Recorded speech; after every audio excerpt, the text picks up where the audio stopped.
नमस्कार मित्रांनो, स्वागत आहे तुमचं जॉब गुरु या आपल्या यूट्यूब चॅनलवर. सर्वांसाठी अतिशय आनंदाची बातमी आहे.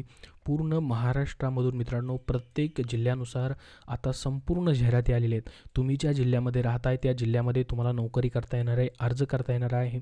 मित्रांनो, ही जी भरती होते यासाठी 9,500 जागा आहेत पूर्ण ऑल ओव्हर महाराष्ट्रामध्ये.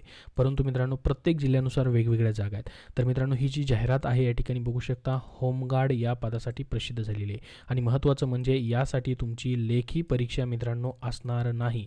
याच्यामध्ये फक्त 10वी पासवरती तुम्ही अप्लाय करू शकतात. तर या व्हिडिओमध्ये आपण कुठल्या कुठल्या जिल्ह्यांच्या संपूर्ण जाहिराती आलेत त्या पाहणार आहोत. पात्रता काय आहे, निवड कशी होणार आहे, मग शारीरिक क्षमता चाचणी कशी होणार आहे, काय डॉक्युमेंट लागणार आहेत, याचा पगार किती असतो, काम काय असतं, कॉन्ट्रॅक्ट बेसिसवरती असतं का, किती दिवस काम तुम्हाला भेटतं, ती संपूर्ण माहिती आपण बघूया डिटेलमध्ये. खूप महत्त्वपूर्ण असा हा व्हिडिओ असणार आहे, जेणेकरून तुम्हाला संपूर्ण माहिती समजेल. हा व्हिडिओ नक्की लाईक करा व शेअर करा. चला तर बघूया डिटेलमध्ये संपूर्ण माहिती. बघा मित्रांनो, होमगार्ड या पदासाठी तुम्हाला जर या ठिकाणी भरती व्हायचं आहे तर आत्ता मित्रांनो टोटल 29 जिल्ह्यांच्या जाहिराती आल्यात. ज्यामध्ये बघू शकता बुलढाणा, अहमदनगर, अकोला, जालना, नागपूर, छत्रपती संभाजीनगर, वर्धा, कोल्हापूर, नाशिक, सांगली, पुणे, लातूर, रायगड, गडचिरोली, नंदुरबार, भंडारा, वाशिम, धाराशिव, बीड, अमरावती, हिंगोली, धुळे, सिंधुदुर्ग, यवतमाळ, चंद्रपूर, जळगाव, रत्नागिरी, नांदेड आणि सातारा ह्या सर्वांची जाहिराती आलेल्या आहेत. सर्वांसाठी मित्रांनो 31 जुलै काहींची लास्ट डेट आहे आज, म्हणजे साताराची या ठिकाणी 31 जुलै लास्ट डेट होती. 14 ऑगस्टपर्यंत काहींची लास्ट डेट आहे, 16 ऑगस्टपर्यंत काहींची आहे, 11 ऑगस्टपर्यंत काहींची आहे आणि 17 ऑगस्टपर्यंत काहींची आहे.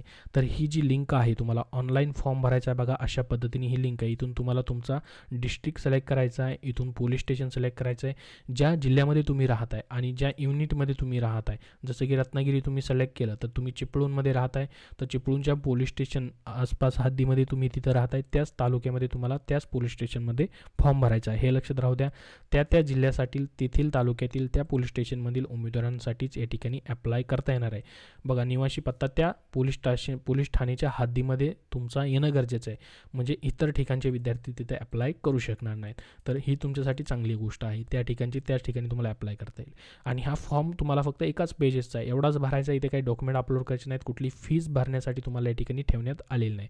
इथं तुमची हाईट टाकायची, डेट ऑफ बर्थ टाकायचे, तुमचं शिक्षण काय झालेलं आहे, तुम्ही सध्या काय करता, या ठिकाणी फार्मर आहात की सेल्फ बिझनेस आहात, प्रायव्हेट जॉब करता, हाऊसवाईफ आहात की डॉक्टर आहात की ॲडव्होकेट आहात की काय आहात, सर्व टाकायचं आहे. मोबाईल नंबर टाकायचा आहे. आणि हे टेक्निकल सर्टिफिकेटचं आहे. जसं की तुमच्याकडे ड्रायव्हिंग लायसन आहे का, असेल तर एक म्हणायचं त्याला.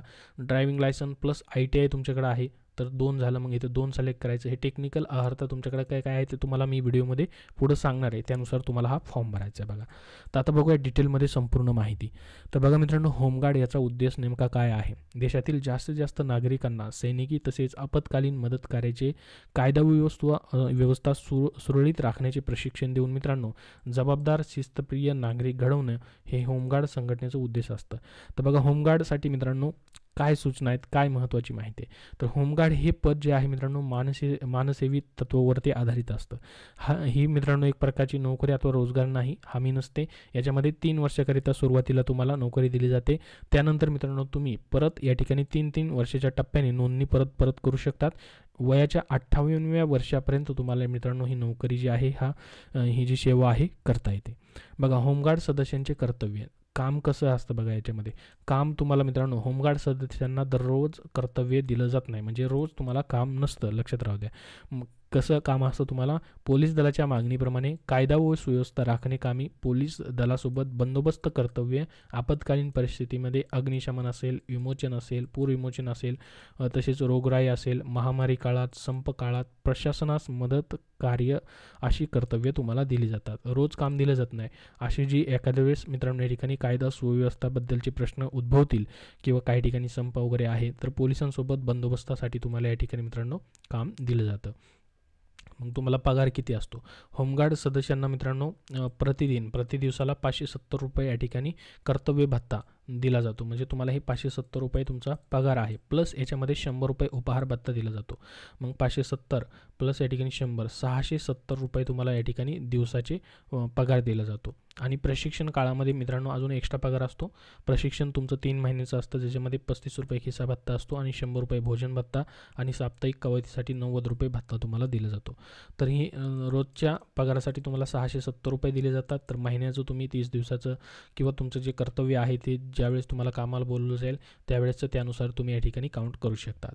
त्यानंतर बघा शास्ती. होमगार्ड सदस्यांना दररोज कर्तव्य दिलं जात नाही, परंतु अत्यावश्यक प्रसंगी बंदोबस्त कर्तव्यकरता विनाकारण अनुपस्थित तुम्ही राहणाऱ्या, कर्तव्यामध्ये कसून करणाऱ्या, आदेशांचे पालन न करणाऱ्या होमगार्ड सदस्यांवर मुंबई होमगार्ड अधिनियम 1947 कलम 7/1 अन्वये बडतर्फ किंवा ₹250 इतका दंड किंवा 3 महिन्याची साधी कैद अशी शिक्षा देखील तरतूद आहे. ज्यावेळेस बोलवलं जाईल तुम्हाला त्यावेळेस तुम्हाला जावं लागणार आहे. तर बघा होमगार्ड नोंदणी कशी करायची.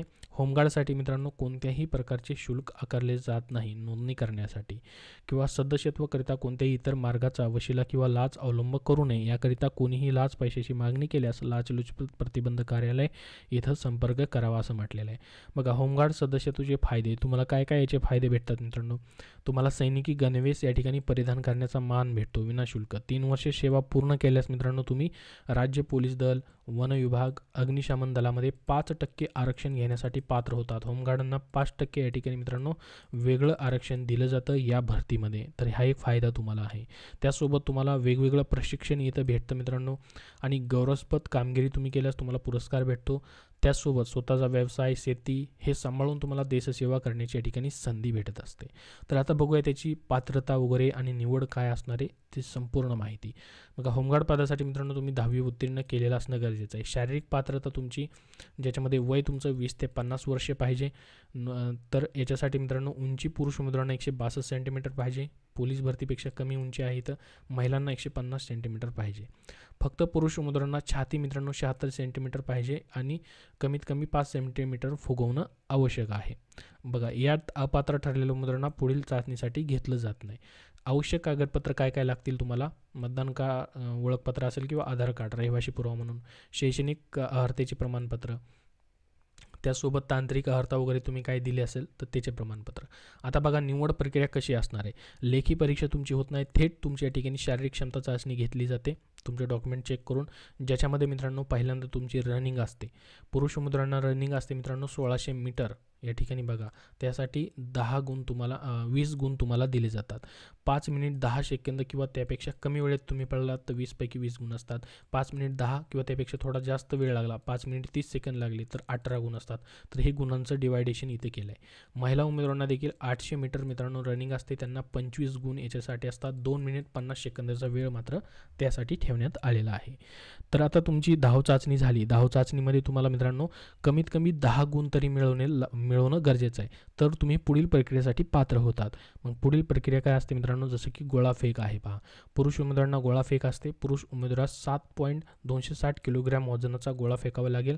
गोळाफेकीसाठी तुम्हाला या ठिकाणी 8.50 मीटर किंवा त्यापेक्षा जास्त गोळा गेला तर 10 पैकी 10 गुण असतात. 7.90 मीटर किंवा त्यापेक्षा कमी गेला तर तुम्हाला 9 गुण असतात. हे गुणांचं डिवायडेशन आहे. महिला उमेदवारांना देखील गोळा असतो. 4 किलो वजनाचा गोळा त्यांनाही फेकायचा आहे. 6 मीटर किंवा त्यापेक्षा जास्त गेला तर 10 पैकी 10 गुण या ठिकाणी भेटत असतात. तर जास्तीत जास्त 3 वेळा संधी देण्यात येते मित्रांनो. 3 वेळा तुम्हाला गोळा फेकायला लावतात, ज्यामध्ये पहिला गोळा समजा सर्वात जास्त अंतरावर गेला आणि दुसरे 2 गोळे कमीवर गेले तर पहिल्या गोळ्याचे तुमचे मार्क्स जे आहेत ते पकडले जातात. तर हे संपूर्ण गोळाफेकमधलं दिलेलं आहे. गोळाफेकमध्ये पात्र होण्याकरिता कमीत कमी 4 गुण तुम्हाला मिळवावे लागतात. रनिंगमध्ये कमीत कमी 10 गुण, असे मिळून 14 गुण तुम्हाला भेटले तर मित्रांनो तुम्हाला अधिकचे मार्क भेटतात. ते कशासाठी? तांत्रिक अर्हतेसाठी. तुमच्याकडे कुठले कुठले सर्टिफिकेट असतील तर बघा त्याचे 10 गुण तुम्हाला भेटतात. जसं की ITI प्रमाणपत्र असेल तुमच्याकडं, त्यानंतर तुम्ही खेळाडू असाल, जिल्हास्तरीय स्पर्धेमध्ये देखील असाल तरी चालेल, माजी सैनिक असाल, NCC B किंवा C सर्टिफिकेट आहे, किंवा नागरी संरक्षण सेवेमध्ये तुम्ही या ठिकाणी 3 ठिकाणी प्रशिक्षण पूर्ण केलेलं आहे तरी देखील चालेल. जड वाहन चालक परवाना म्हणजे हेवी मोटर व्हेकलचं लायसन तुमच्याकडे आहे तरी त्याचे मार्क्स भेटतील. तर मग आता सर्व तर डॉक्युमेंट कुणाकडे नसतात. समजा तुमच्याकडे मित्रांनो एकच डॉक्युमेंट आहे, समजा तुमच्याकडं लायसन आहे फक्त, तर तुम्हाला त्याचे एक्स्ट्रा 2 गुण दिले जातात. समजा तुमच्याकडं लायसन आहे आणि ITI प्रमाणपत्र आहे तर 2 अटी पूर्ण करीत आहात म्हणून तुम्हाला 3 गुण दिले जातात. तर बघा इथं फॉर्म भरताना देखील नंबर ऑफ टेक्निकल सर्टिफिकेट तेच टाकायचे तुम्हाला. समजा एकच आहे तुमच्याकडं, लायसनच आहे फक्त तर 1 करायचं आहे. 2 असतील तुमच्याकडं, समजा लायसन आहे आणि ITI देखील आहे तर तुम्हाला 2 करायचं आहे. अशा पद्धतीने तिथं तुम्हाला चेक करत राहायचं आहे. समजा 3 आहेत तर तुम्हाला 4 मार्क आहेत. 4 अटी पूर्ण करताय, 4 सर्टिफिकेट आहेत तर 5 गुण आहेत. 5 अटी पूर्ण करताय तर 7 गुण आहेत. 6 अटी पूर्ण करताय तर 8 गुण आहेत. आणि वरील सर्वच्या सर्व अटी पूर्ण करताय, सर्वच सर्टिफिकेट आहेत तुमच्याकडे, तर 10 पैकी 10 गुण तुम्हाला या ठिकाणी भेटणार आहेत. तर हे अशा पद्धतीची निवड प्रक्रिया तुमची या ठिकाणी मित्रांनो असणार आहे. शारीरिक क्षमता चाचणी पात्र ठरल्यानंतरच तुम्हाला हे गुण दिले जातात एक्स्ट्राचे. तर प्रत्येक ठिकाणी मित्रांनो वेगवेगळी डेट आहे ऑनलाईन अर्ज करण्याची. जसं की अहमदनगरसाठी 15/8 आहे. बाकीच्या डिस्ट्रिक्टची तुम्ही या ठिकाणावरून बघू शकता, त्याची लिंक डिस्क्रिप्शन बॉक्समध्ये दिलेली आहे. तर आता तुम्ही फॉर्म भरला, त्याच्यानंतर मग पुढची प्रोसेस काय असणार आहे ते देखील माहिती देण्यात आलेली आहे. किंवा मित्रांनो तुमचे कुठे किती जागा आहेत, पुरुष उमेदवारांना किती जागा आहेत, कशा जागा आहेत बघा. या ठिकाणी एकूण अहमदनगरसाठी 359 जागा आहेत.